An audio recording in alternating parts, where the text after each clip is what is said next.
बिस्मिल्लाहिर्रहमानिर्रहीम। चंद मुफीद घरेलू टोटके।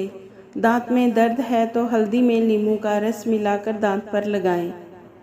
पेट में दर्द है तो 2 लौंग पीसकर चुटकी भर नमक मिलाकर नीम गर्म पानी के साथ पिएं। पाँव में दर्द है तो जैतून के तेल की मालिश करें। किसी भी जली हुई जगह पर अंडे की सफ़ेदी लगाने से जिस्म पर निशान भी नहीं बनते और जलन भी जल्द ख़त्म हो जाती है। चोट लगी है तो 1 गिलास गर्म दूध में आधा छोटा चम्मच हल्दी और 1 चम्मच देसी घी मिलाकर पिएं। बलगम वाली खांसी के लिए अदरक का रस शहद में मिलाकर पिएं। कमज़ोरी महसूस हो रही है तो 7 खजूरें दूध में पकाकर खाएं और दूध भी पी लें। कपड़ों पर चाय गिर जाए तो उस जगह पर फ़ौरन नमक लगा देने से कपड़ों पर चाय का दाग नहीं रहेगा।